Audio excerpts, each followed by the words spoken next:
un regalo para mí estar aquí. También muchas gracias a don Antonio por la ocasión y a todo el Círculo Ecuestre, porque claro, yo he estado 5 años trabajando con documentos históricos, profundizando en un trabajo que realmente es muy desconocido. Es algo que ha estado...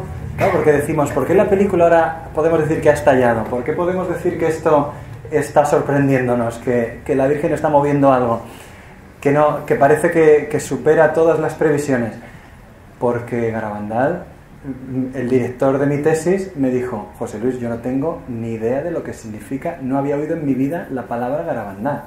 Un doctor en teología, sacerdote y profesor de historia contemporánea, español, no ha escuchado la palabra Garabandal. Dices, pero bueno, ¿dónde estamos? ¿Qué ha sucedido en medio de esto, verdad?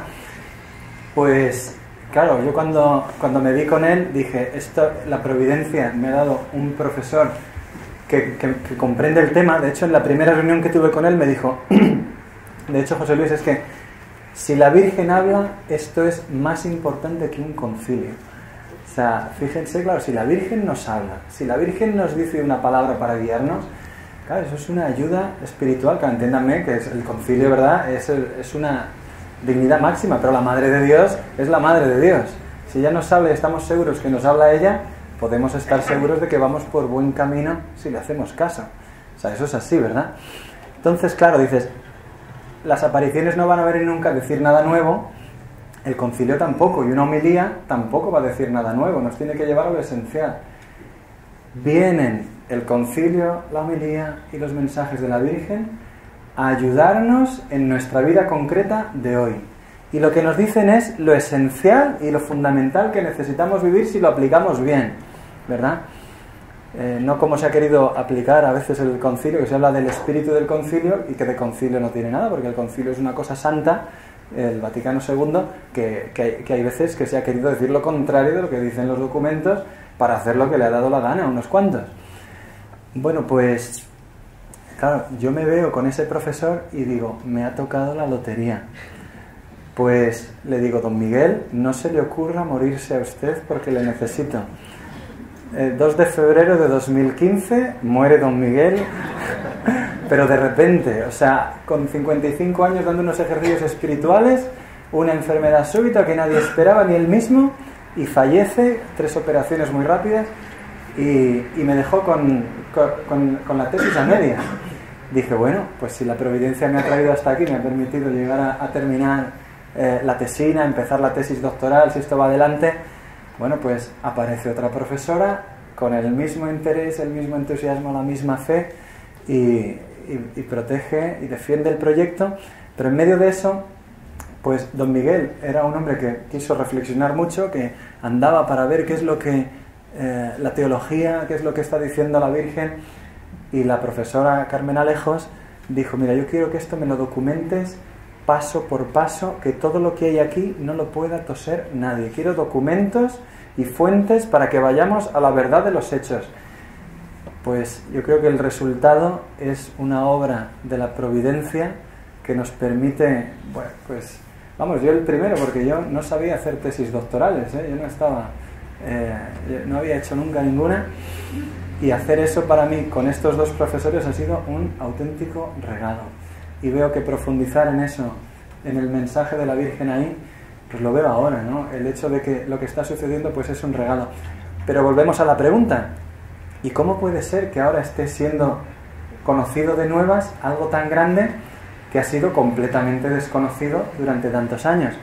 Pues don Jorge quizás lo explicaría más claramente que yo, porque yo con la funda de paraguas, ¿verdad?, es siempre más difícil hablar, pero el tema es que en el año 61 comienzan las apariciones, 18 de junio, como decía don Jorge, que fue la fecha de que él lo conoció, y 7 días después ya hay más de 3.000 personas en la aldea. 3.000 personas en una aldea con 70 casas, que los caminos no hay nada de asfalto, que allí lo único que conocen son las vacas y la paja. O sea, no hay ni un váter en todo el pueblo en ese momento. El primero se puso porque lo pedían los peregrinos. O sea, en aquella pobreza, 3.000 personas, porque aquello corrió como la pólvora. Del primer día que no hubo nadie, al segundo día que no hubo nadie, tercer día que vienen 3 personas, porque dicen, bueno, algo está pasando. Y una semana después hay 3.000 de toda la comarca. Y 5 años después hay gente, al final de las apariciones, hay gente de Estados Unidos, de México, de Sudamérica, de Centro Europa, muchos de Francia, de Inglaterra. Es que dices, ¿qué ha pasado aquí? El pueblo entero lleno, a reventar. Y claro, decían, por cierto, un periodista se llama Juan Poch Soler, aquí en Cataluña, es uno de los que mejor ha tratado el tema en la prensa en ese tiempo. El que mejor lo hizo probablemente fue él. Las crónicas del día del segundo mensaje que hemos visto antes en el vídeo, la mejor crónica que hay de esos hechos es de él. Y después, cuando vino la crisis que provocó ese paréntesis al que nos estamos refiriendo, los mejores argumentos para conocer la historia, claro, él dijo, bueno, y estas críticas vamos a preguntarles a los que han estado allí. Este Juan Poch Soler empezó a entrevistar a un neuropsiquiatra, precisamente de aquí también, Ricardo Puncernau. Empezó a entrevistar a otro médico también de aquí, que era un pediatra, el doctor San Juan Nadal, Honorio San Juan Nadal. Entrevistó también al guardia civil, que es el brigada de la zona, el jefe de la zona de allí, de Puente Nanse, que cubría Garabandal. Pues ese señor aparece aquí, en el año 65 está aquí, el Juan Álvarez. Le entrevista también Juan Poch Soler y empieza a darnos una información que es asombrosa. Pero él lo hace en el tiempo de la crisis. Las apariciones empiezan con todo ese cantidad de peregrinos, con todo ese interés. La gente decía, es que las niñas se transfiguran, es que no es su cara, es que están preciosas con una belleza que no es de aquí. Es que no podían levantarlas, el peso que tenían las niñas. Hubo un joven que venía de Santander, dijo, yo eso no me lo creo, yo la levanto. ¿Me da permiso? Le dio permiso el padre, inténtelo si quiere. Una niña de 12 años pesa unos 30-35 kilos. Un saco de aquellos de cemento o de harina pesaba 50 kilos o más. Entonces una niña de aquellos la levantaban con un brazo. Bueno, pues no fue capaz. El joven aquel no fue capaz de levantarla. Entonces se va para atrás y dice, si yo esto lo cuento en Santander no me lo creen. Termina el éxtasis y le dice el padre, inténtelo otra vez. El chico le mira y le dice, ahora sí que tengo un problema. Claro, se va hacia ella, la niña se está quieta, la coge por los codos y la levanta como una pluma. Ahora sí voy a Santander y lo cuento, sí que no me cree nadie. Así era, día tras día sucediendo cosas así. Alianzas matrimoniales le daban igual 30 o 50, es lo que más besó la Virgen, para hacer milagros y gracias especialmente al matrimonio, a la familia que tanto tenía que sufrir después, que tanto está sufriendo hoy. Pues devolvían una por una, después de besarla a la Virgen, a cada persona, fueran de Bilbao, de Valencia, de cualquier sitio, en el dedo de la mano que lo llevara a él, que a veces la gente lo cambia por cultura, por tradiciones de regiones lo cambian, a cada uno en el dedo de la mano que lo llevaba, él suyo sin mirarlo. Porque los hermanos de las niñas, que siempre hacen trastadas y dicen yo no me lo creo, le ponían un cartón, ¿sabéis que ellas miraban para arriba siempre? Le ponían aquí lo que fuera, para que no pudiera ver. O sea, y te vas quedando cada vez más impresionado hasta que llegas a escuchar que el doctor Morales, que contaba antes don Jorge, le dice a la niña, a Conchita la llevaron a Santander 8 días, nada más empezar las apariciones, porque se dieron cuenta que era la mayor y que llevaba el liderazgo en el grupo de las videntes, que eran 4 de 11 y 12 años. Se la llevan a Santander y en una sacristía de una iglesia le dice, ponte tiesa que te voy a hipnotizar. A la niña le da la risa y se enfadan con ella, le gritan, le insultan. Unos días después le hacen firmar porque es un papel en blanco. 3 miembros de esa comisión un papel en blanco. Lo ha contado esto la tía de Maximina, que estuvo presente en ese momento. Ella lo cuenta, ella está allí. La tía, de Conchita, que se llama Maximina González. Dice, yo vi cómo la niña le presentaban un papel para firmar su testimonio. ¿Qué testimonio? En blanco, en la parte de abajo, para poner ellos lo que quisieran, lo que les pareciera después. Y le dijeron, si no firmas esto, a ti te llevaremos al manicomio y a tu familia a la cárcel. Así. Y después de eso la llevaron al obispo, nada más, la niña firmó el papel, y el obispo le preguntó, que era entonces, creo, administrador apostólico, era en el año 61, se llamaba don Doroteo Fernández, le dijo, ¿tú quieres ser una niña, como es, una pastorcita guardando corderos, o quieres ser una señorita y estudiar en la ciudad? Y dijo, yo quiero ser una señorita. Pues tienes que mantener esas declaraciones. Entonces la niña volvió a la aldea con la idea de que todo terminaba. Pero cuando llegó a la aldea se vio otra vez como libre de una presión que le estaban haciendo, especialmente los miembros de la comisión. El obispo pues veía aquello y decía, ¿qué pasa? El doctor Morales la llevaba por esos derroteros de que la iban a hipnotizar. Así de claro lo hacía él. Otro caso, un sacerdote, padre Maternel Afiner, francés, o belga creo, tiene un libro publicado, La estrella en la montaña, del año 67, donde cuenta esto. No me habían querido entrevistar hasta el año 65. Estuve visitando la aldea, conocí tantas cosas. Tiene testimonios él preciosos. Él cuando llegó no creía nada. El primer día que llegó con un grupo de franceses, vio que las niñas se reían en el éxtasis. Dice, esto no es de Dios. Cuando estás viendo a la Virgen, te lo tomas en serio. Y pues se están riendo en el éxtasis. Al terminar, él les preguntó, dice, a ver, ¿de qué os estabais riendo? Porque esto no, a mí no me parece serio que unas apariciones se puedan vivir con esa, que una relación con la Virgen se pueda vivir con esa naturalidad. Le dijeron, es que la Virgen nos pidió cantar la salve y la habíamos cantado tan mal que se echó a reír. Respuesta del sacerdote, llevaban razón. O sea, se queda él mismo diciendo, la sencillez de esto te desconcierta. Ellas añadieron al Ave María, Madre de Dios y Madre nuestra. Y de hecho en el segundo mensaje la Virgen dice, yo, vuestra Madre. El título que se da ella a sí misma en Garabandal es vuestra Madre, que estoy a vuestro lado para lo que necesitéis. Hemos hablado de Ámsterdam, Nuestra Señora de todos los pueblos. Lourdes, el título es La Inmaculada Concepción. En Fátima, Nuestra Señora del Rosario. En Garabandal, yo, vuestra Madre. Esto dice en el mensaje más importante de las apariciones. Es un título precioso que nos habla de la cercanía de ella. En otra ocasión, Jacinta le daba miedo tender la ropa porque era de noche, era una niña pequeña. Se le apareció la Virgen y tendió la ropa con ella. Por la noche salió a tender a la calle la ropa con ella. Claro, o sea, una sencillez, una cercanía que aquello al doctor Morales y a otros con esas ansias racionalistas de decir, pues lo que luego salió en una de las notas, que la nota de Monseñor Puchol dijo, Dios no se puede revelar si no es a través de los evangelios, como diciendo, ¿y Lourdes y Fátima qué? ¿Verdad? No se nos puede revelar Dios de otras maneras, ¿verdad?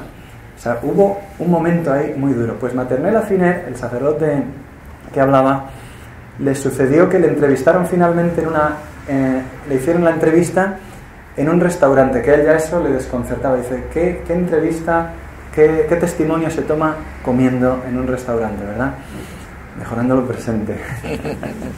Pues sucedió que después, durante el interrogatorio que le hicieron, iban escribiendo ellos lo que les parecía, que él veía y dice, pero yo no he dicho eso. ¿Y qué le pareció a usted tal cosa? Pues no lo sé. Pon que no está seguro que... Todo así, él empieza a contarlo. Pon que le parece que aquello es dudoso. Todo así. Y van escribiéndolo al final de la cuestión. Le dicen, fírmelo.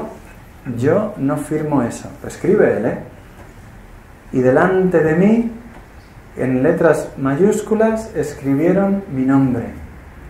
2 años después, unos amigos míos pasaron preguntando por los resultados de las investigaciones y de los temas de Garabandal, y les dijeron que yo había depuesto en contra de las apariciones. O sea, ese testimonio todavía permanecía allí y se tenía en cuenta.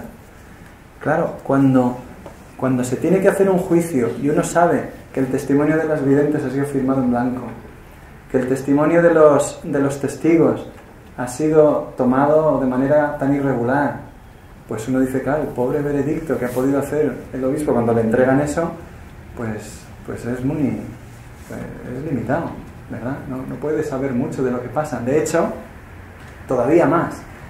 Terminan las apariciones y en el año 66 las 4 videntes fueron objeto de una presión muy grande, una presión enorme. El confesor de Pamplona, el colegio donde estaba Conchita, le dijo que no la absolvía si no negaba las apariciones. Otro sacerdote le dijo a Jacinta que la excomulgarían y preguntó ella, preguntaba después a gente conocida, ¿qué significa descomulgar? ¿Verdad? ¿Qué significa descomulgar? Eso es todo lo que entendía. Dice, pues mira, que no podrás recibir la absolución y que te enterrarán como a un perro fuera del cementerio. O sea, claro, esto para una niña que tiene tanta fe, que tiene devoción, era muy duro, muy duro.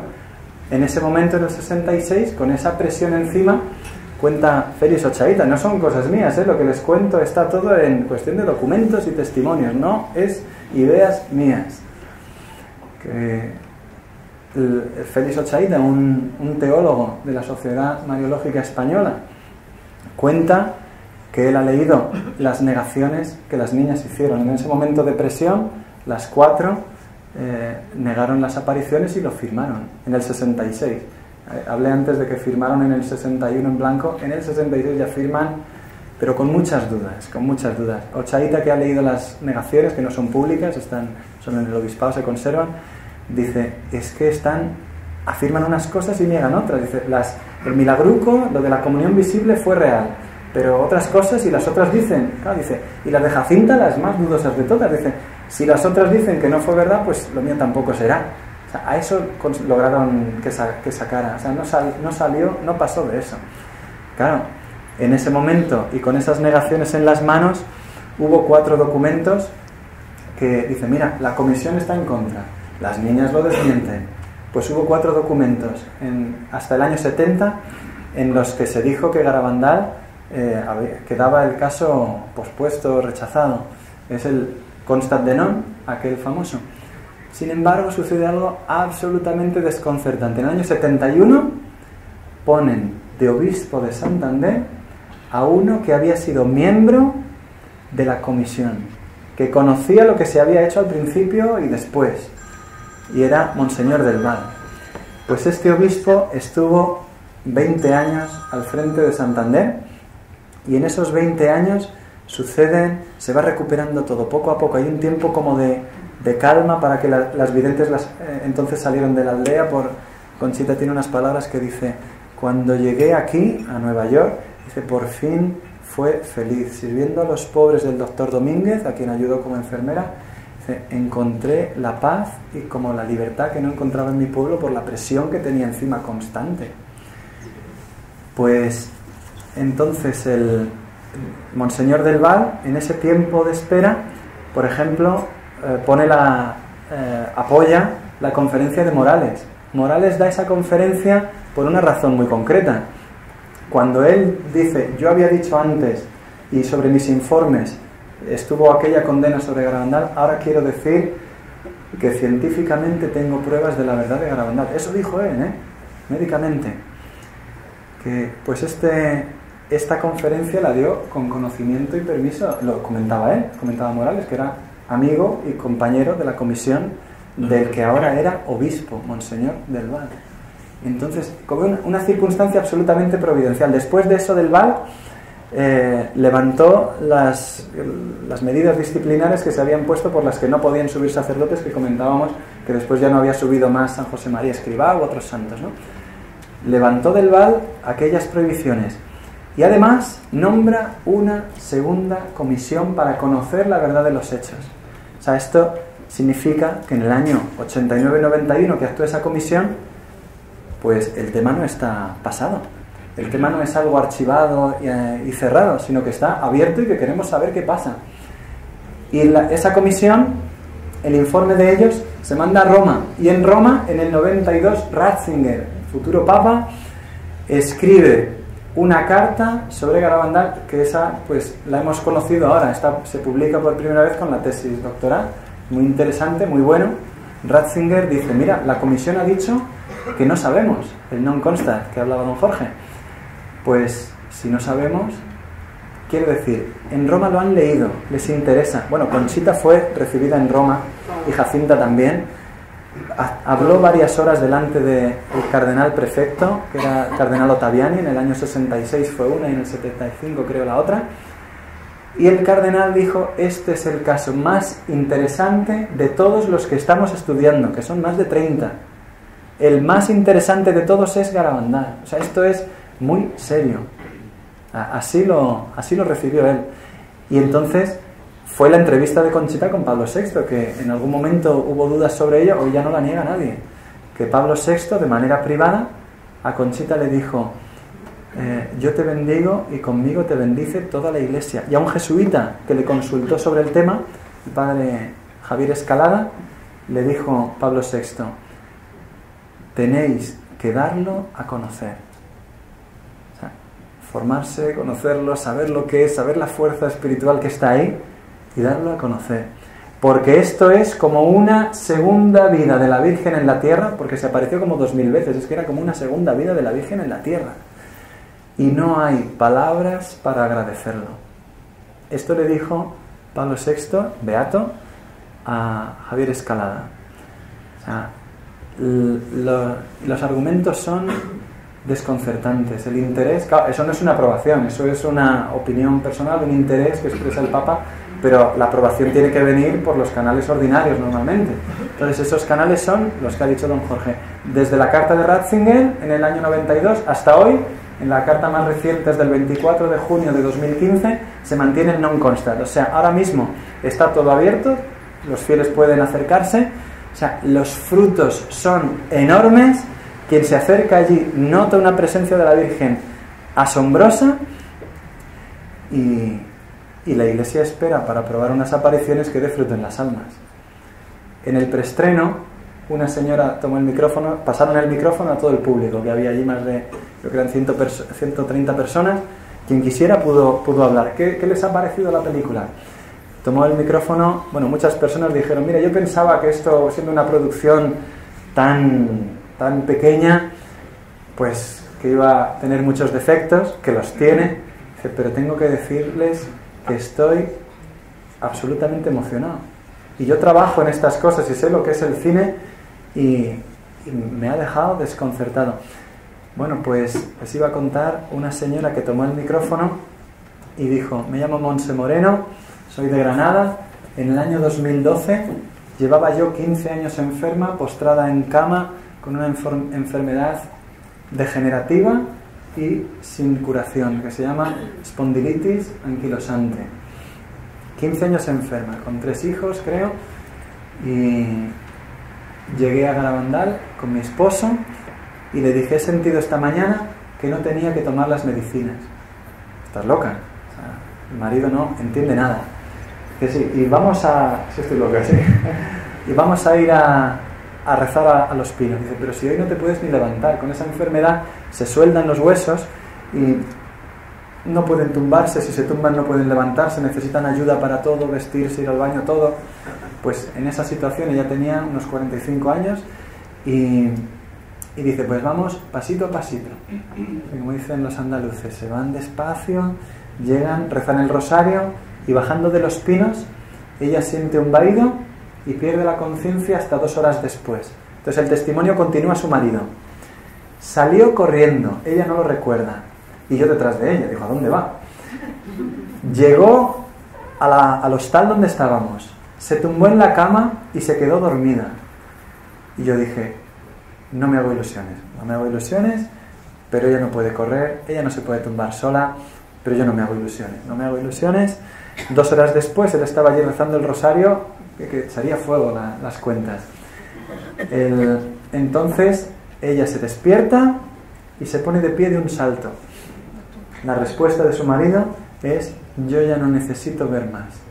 Eso, en el año 2013 a Monse le hacen nuevos análisis y claro, la médico firma, vamos, en la tesis está el informe médico de la Seguridad Social, donde le ponen espondilitis anquilosante sin actividad, en remisión, entre paréntesis. Y ella les pregunta: ¿eso quiere decir que estoy curada y que esto es un milagro? Yo no he dicho nada de eso. Yo he dicho, y lo subrayan con un rotulador, sin actividad y en remisión. O sea, claro, lleva sin tomar medicinas ella ahora 5 años y está perfectamente mejor que nunca. Y estos casos como este podríamos contar muchos, porque son muchos, pero es que Garabandal está vivo y está tocando a las almas hoy, y la Virgen está haciendo algo que nos está utilizando a todos como medios y nos está queriendo tocar a todos para algo. Como ha dicho don Jorge, dice: yo no sé qué hago aquí, pero algo quieren de mí, ¿no? Pues eso lo podemos ver todos, ¿no? Ver a la Virgen como nuestra madre, y luego ver también la gravedad del segundo mensaje, porque no es casualidad. En el primero decía: hay que hacer muchos sacrificios, mucha penitencia, visitar el Santísimo, pero primero tenemos que ser muy buenos. Estaba hablándonos de la entrega personal, del esfuerzo personal por vivir la fe, no vivirla como una tradición, como una cultura simplemente, sino como una entrega auténtica. Decir: Señor, si tú estás en la Eucaristía, yo quiero vivirlo contigo, ¿no? Yo quiero saber encontrarme contigo.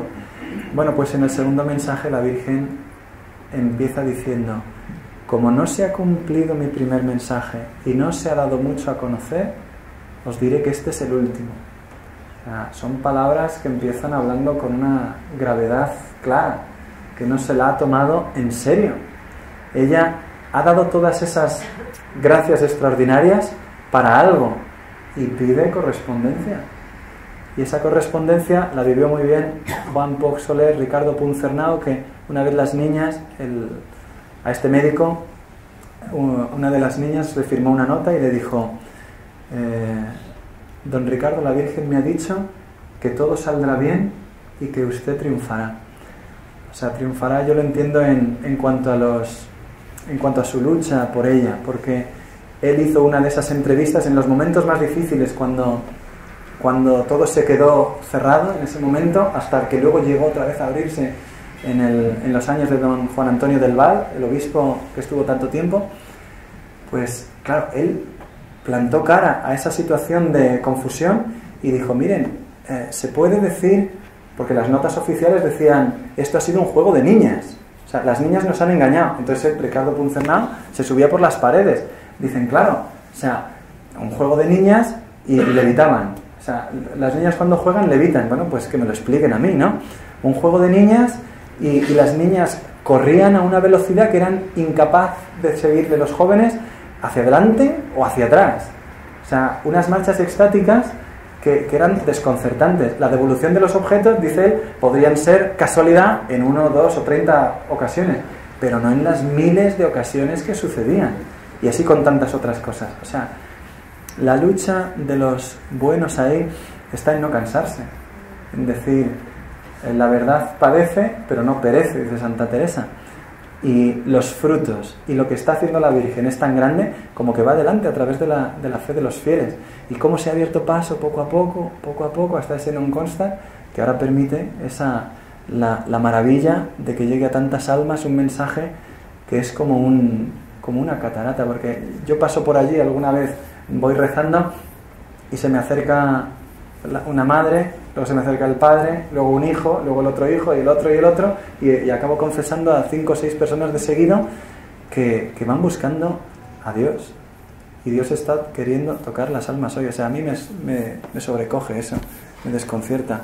Entonces nada, vamos, habría muchas cosas que decir, pero también tenemos que... Creo que podría llegar el momento en que, como habrá un micro por ahí, si alguien quiere hacer alguna pregunta potencial, tenemos todavía media hora para cosas más concretas. Yo simplemente, mientras alguien levanta la mano, y allí hay una mano que le pase un pico, quiero decir que, y curiosamente, Y yo donde más he oído hablar de Garabandal es en Argentina, donde un chico joven con 14 años, me lo explicó él, usted lo conoce, Santiago Lanús, un chico que entra con un amigo, tenía quizás 12 años, con un amigo en una tienda, y la madre hablaba con la dependienta en Argentina de Garabandal, y él se empezó a ir a casa de aquel amigo para que la madre le hablase de Garabandal, y este hombre es un difusor enorme de Garabandal, todo el mundo se dedica, tiene programas de televisión en Argentina, etcétera, ha escrito libros sobre Garabandal. Y ha recogido testimonios. Y bueno, yo creo que también hay otra reflexión que hacemos, que tenemos la suerte de que Conchita vive, bueno, y vive la mayoría, o sea, y que tú la has conocido personalmente a Conchita, o sea que, pero en YouTube encuentras las entrevistas con ella, ¿no? Sí, o sea que tenemos la suerte que somos contemporáneos de esto. Bueno, a ver, el micro por allá. Bueno, mi pregunta es corta. Un poco más cerca que no se ve. Buenas noches, mi pregunta es corta y quería saber por qué motivo se quiso tapar.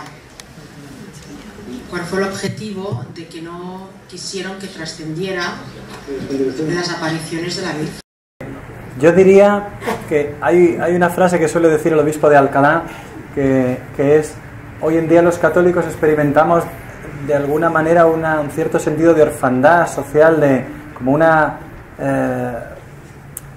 como un liderazgo y un apoyo, ¿verdad? En ciertos ámbitos, bueno, pues en la vida social, pública, pues en aquellos tiempos eso mismo le estaba pasando ya a la Iglesia, y experimentaba también, ¿saben? Como antiguamente la palabra del sacerdote tenía un valor enorme, pero hoy en día la palabra definitiva es la de un científico que aparece con la bata y dice esto es así y aquello es palabra de Dios, ¿no? Entonces ese cambio se produce en esa época, y en ese momento la gente de la aldea veían las cosas cotidianamente y sin embargo acababan diciendo, bueno, si los de la ciudad dicen que no es verdad, pues no será verdad, porque veían que la opinión de los de la ciudad, que son los listos, pues les decía lo que ellos veían, como por una duda personal. Pues eso mismo le estaba pasando también a los sacerdotes, que veían a un neuropsiquiatra, el jefe de la región de Cantabria, el doctor Morales, al frente de la comisión, diciendo aquello con tanta solemnidad, que aquello era un juego de niños y era hipnotizadas y aquello, y fueron detrás de él. Yo no buscaría mucho más. Y luego el tema del mensaje es absolutamente cierto, eso de hasta el año 2000, en la entrevista que le hacen a don Juan Antonio del Val para un programa de Australia, está en YouTube también, se llama Los Testigos Oculares, don Juan Antonio del Val dijo: los mensajes de Garabandal son absolutamente ortodoxos, son totalmente buenos, son de una doctrina magnífica.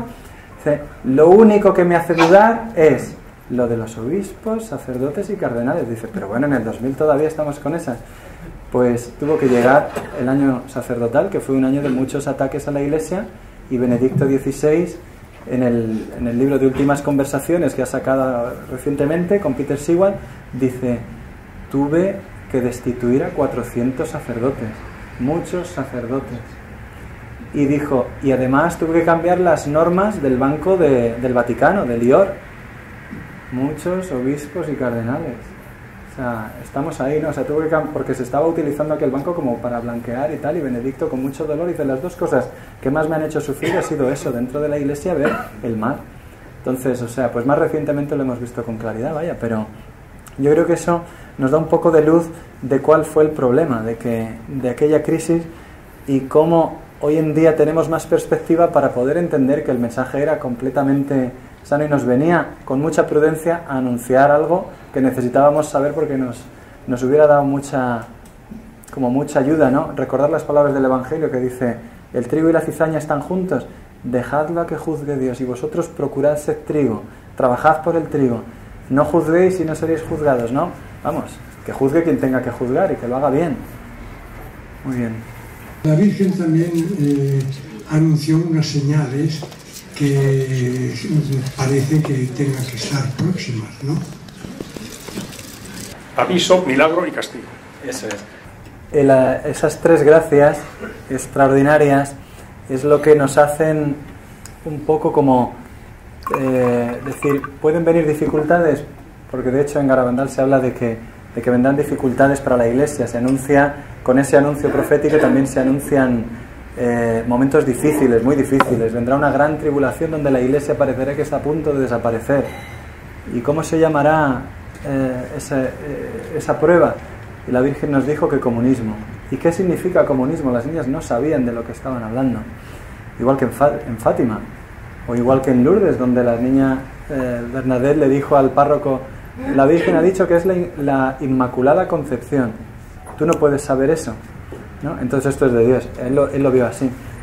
Pues en Garabandal se habla de un tiempo de dificultades para la Iglesia, cercano de alguna manera, aunque vamos, no es que se den fechas para decirlo, vamos a poder interpretar, igual que en el Evangelio, que se nos habla de veréis signos en el cielo y veréis, habla también con un lenguaje profético igual, y pensar en adivinar la fecha pues es equivocarse, no entenderlo, ¿no? Y sería como acabar mal de la cabeza, porque no se interpretan así. En la Biblia nunca se interpretan los tiempos, pero sí que dice que vendrá un aviso que preparará el milagro, porque va a haber un milagro muy grande. Igual que el castigo sería muy grande si no cambiamos, antes de ese castigo habrá un milagro grandísimo.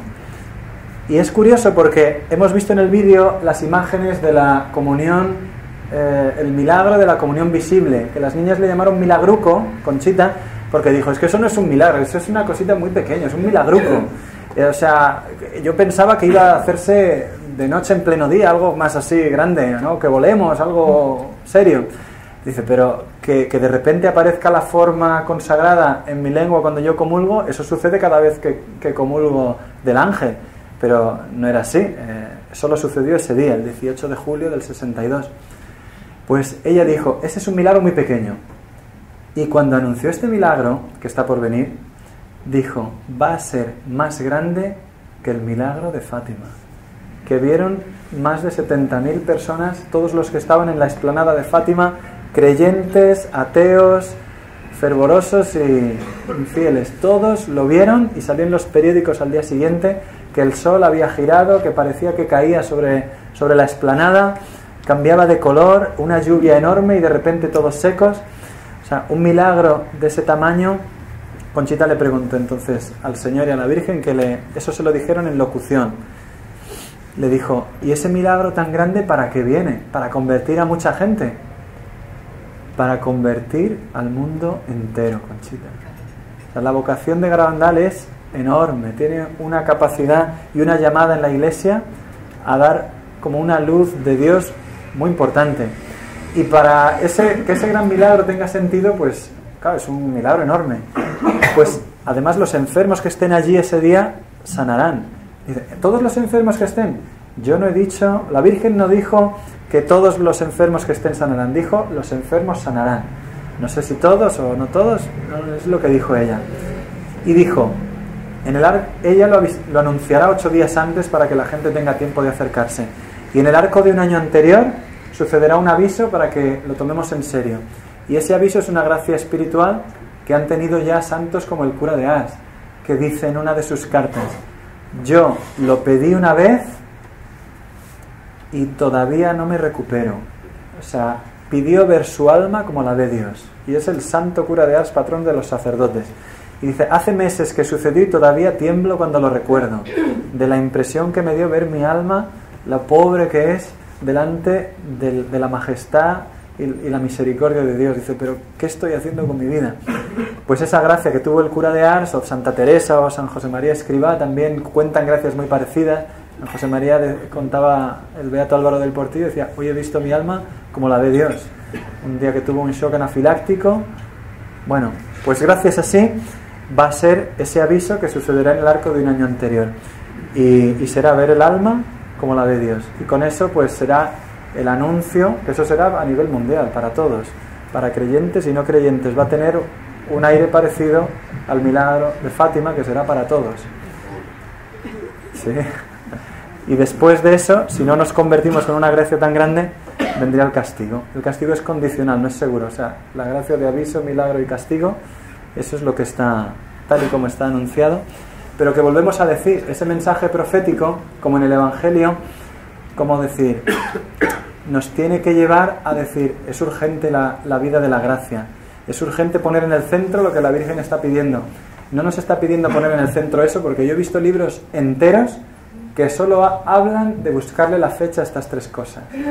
Eso es un error absoluto. O sea, en el centro de la vida cristiana, cuando nosotros decimos vamos a celebrar la Semana Santa, cogemos la pasión, muerte y resurrección de Jesús y el misterio de la Navidad, los dos misterios centrales. Pero, ¿y por qué no cogemos todos los textos proféticos y los leemos de arriba abajo 10 veces?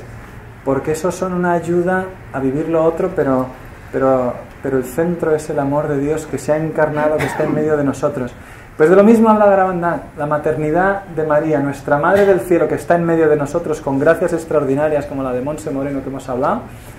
Y eso otro viene a decirnos, es urgente que lo toméis en serio, porque no sabéis el día ni la hora, como en el Evangelio. Lo mismo, ¿verdad? Tomarlo así, yo creo que es importante para decir. De hecho, en el segundo mensaje la Virgen dijo, debéis evitar la ira de Dios con vuestros esfuerzos. Pedidnos y nosotros os lo daremos. O sea, la importancia que tiene es esforzarse y pedir. O sea, tener fe para pedirle al Señor y el tomarse en serio la responsabilidad de nuestra fe, que es un don y una tarea. Me voy a permitir hacer la última pregunta porque tenemos que terminar. Pero me consta que hubo una relación del Padre Pío y de la Madre Teresa, de Santa Teresa de Calcuta, también con Conchita. Incluso cuando se hizo un documental de la BBC muy importante, que se hizo con autorización de la Iglesia, porque si no tengo mal entendido, pidieron, ella estaba en Estados Unidos, Conchita, hacer unas entrevistas y un documental, y entonces le pidió a la Madre Teresa si debía hacerlo o no, y la Madre Teresa dijo lo que diga el obispo, y el obispo lo autorizó. Exacto. No sé en qué fecha fue, pero esto fue. Por tanto, ella tuvo una relación con la Madre Teresa de Calcuta, que creía plenamente en esto, y con el Padre Pío. Sí, yo creo que si nos da una pincelada, o nos dais esa pincelada, y con esto terminaríamos, dado que son cerca de las 12. Sí, pues la entrevista de la Madre Teresa de Calcuta, bueno, fue lo que ha contado don Antonio. Pues resulta que Conchita había recibido un permiso del obispo para hacer esa entrevista, porque ella lo preguntó. Era, claro, para una cadena grande de Inglaterra, una entrevista que iba a ser pues muy seria. Había hecho algunas, muy pocas, pero había hecho algunas, y pidió, ¿puedo hacer esta? Y el obispo le dijo, sí. Obispo de Nueva York, perdón. No, el de Santander, llamó, era del Val, era del Val. Sí. Y el obispo de Nueva York tuvo mucha relación con ella, fue su confesor durante un tiempo. El don Juan Antonio del Val le respondió, sí, pero no hables mucho de los obispos, de todo este tema. Y entonces ella, de camino a recoger a los cámaras y al director de aquel programa, paró para pedir oraciones en el convento de las misioneras de la caridad, sin saber que estaba allí la Madre Teresa de Calcuta. Pasaban, ¿qué te parece si le pedís oraciones para la entrevista, que es tan importante hacer un programa sobre Garabandal para el mundo entero? Así, de acuerdo, pues lo vamos a pedir las oraciones. Paran allí y está la Madre Teresa de Calcuta, camino de recoger al equipo técnico. O sea, eso es muy... habla de la urgencia con que se dio aquello. Pues, ¿qué hacéis aquí y tal? Pues mira, venimos a pedir oraciones por esto. Y Madre Teresa de Calcuta, ¿te ha dado permiso el obispo para hacer eso? Y respuesta de Conchita, me ha dicho esto. Madre Teresa de Calcuta, esa respuesta no me vale. Quiero una respuesta clara, sí o no. Conchita se queda así, dice, entonces ¿qué hago? Pues yo ahora no, tengo las cámaras esperando, el obispo no me va a responder, el cambio horario, ¿qué hago llamando a España? Dice, mira, si no te da permiso, no grabas. Tú tienes que serle fiel sobre todo a tu conciencia y a la fe y a la verdad y a Dios. Bueno, pues dime las palabras exactas que quieres que yo le pregunte al obispo. Escríbemelas que yo se lo digo al obispo. Entonces escribió Madre Teresa una nota, se la llevó, recogió a los cámaras, volvieron a casa. No montéis nada porque hasta que no me responda el obispo no grabamos nada. Llamó por teléfono y no le cogía. Imagínense, claro, de Estados Unidos a Santander. Esperan, llama de nuevo, le coge por teléfono, se pone don Juan Antonio del Val, consigue establecer la conexión y le dice don Juan Antonio: te doy permiso y mándame la nota de Madre Teresa para que se guarde en el archivo respecto a lo de Garabandal, porque es muy fuerte que una santa esté buscando con tanto interés y tanta claridad el bien y la claridad respecto al tema de Garabandal. O sea, Madre Teresa tenía mucho interés en que esto se solucionase de la manera más rápida y más clara y más ortodoxa posible, o sea, respecto a la fe de la Iglesia. Tiene más detalles ella de su cercanía y hay muchas fotos en internet, se pueden ver sobre Conchita con ella o las otras videntes con Madre Teresa. Y la relación de Padre Pío es todavía más antigua, porque él, durante las apariciones, en el 62, bueno, no sabemos si él, porque no está firmada, llega una carta en italiano sin firmar a Garabandal, dirigida a las 4 videntes, claro, como en los pueblos, el nombre de las niñas y pues allí llega la carta enseguida, ¿no? Un pueblo tan pequeño. Pues las niñas dicen: oye, esta carta sin firmar la tradujo un seminarista, y enseguida ellas le preguntan a la Virgen: oye, ¿quién nos ha escrito esta carta tan curiosa? Decía: esta mañana la Blanca Señora me ha dicho que os escriba. O sea, se le apareció a él la Virgen para darle un mensaje para las videntes, que fue: no creen en vosotras, pero creerán cuando sea demasiado tarde. Esto les dijo aquella carta que no sabemos de quién es. Entonces las niñas se van corriendo a la próxima aparición con la carta: nos han escrito esto, ¿de quién es? ¿Y qué hacemos? ¿Cómo respondemos? Pues mira, es un sacerdote italiano muy santo que tiene los estigmas, se llama Padre Pío. Esto es lo que le respondió la aparición. De hecho, el seminarista ya lo había intuido, dice: esto tiene que ser de Padre Pío, que es el santo italiano más conocido, vamos, del siglo XX, de los más grandes. Pues después de eso, ellas le escribieron y claro, le dijeron: ¿por qué no viene y nos conoce? Y él respondió de la manera así socarrona. Si han leído su biografía, él tenía mucho carácter también, y les decía: ¿creéis que yo puedo salir por las chimeneas y ir de acá para allá como me parece? Claro, pues él era un religioso, con su obediencia no pudo venir. Pero fue Conchita en el 66 al Vaticano, estuvo, como hemos dicho antes, con el cardenal Ottaviani y con el Papa, y en un día libre que tuvo en medio de aquellas entrevistas, dijeron: ¿por qué no vamos a San Giovanni Rotondo, que está el santo de los estigmas? Les llevó allí el contacto que tenían, que era un médico del Papa, el doctor Medi. Se plantan en San Giovanni Rotondo y dicen: intercede un sacerdote de Zaragoza. Iban en el grupo 4 o 5 personas con el médico que les acompañaba, y el sacerdote de Zaragoza dice: mire, nos viene acompañando una señora pues que es de una familia grande, Cecilia de Borbón, pues si podía recibirla, tenemos interés de hablar con usted.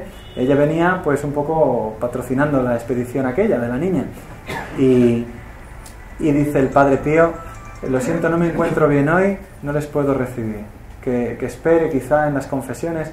No les recibía. Entonces el sacerdote de Zaragoza dice: bueno, vamos a ver si por el otro lado. Dice: mire, es que está aquí Conchita de Garabandal y querría hablar con usted, solo tiene hoy. Y dice: Conchita de Garabandal, que pase ahora mismo en mi habitación. Así, así, el Padre Pío, primero con todos, después solo con ella. Conchita cuenta que entre las manos del estigmatizado cogió, ella le enseñó: mire, tengo el crucifijo besado por la Virgen. Dijo: tráelo aquí. Lo cogió con las manos de la niña y le estuvo hablando despacito ahí, pues animándola a vivir la entrega y la cruz que le tenía que venir y que la Virgen tanto le había anunciado. Dice: Conchita, tendrás que sufrir mucho.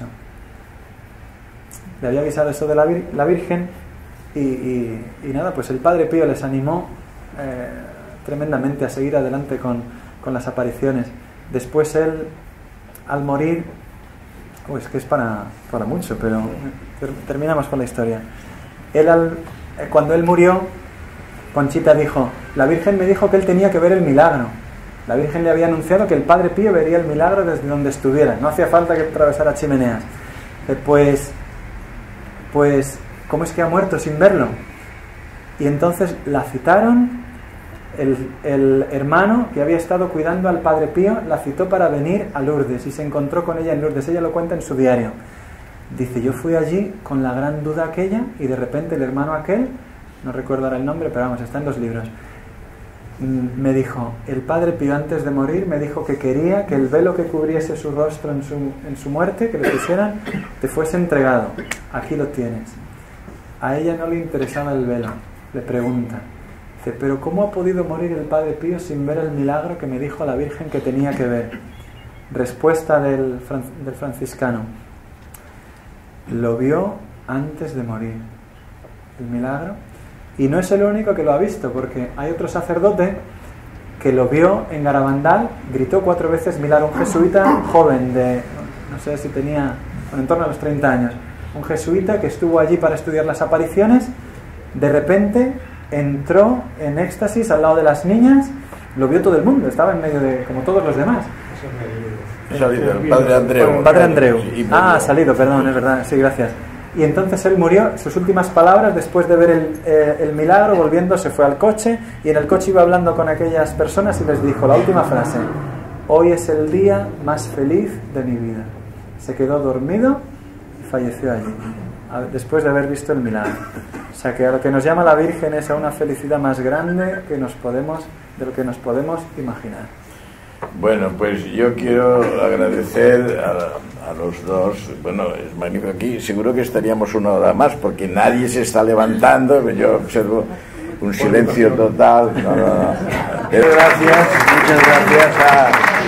al padre, don José Luis Saavedra.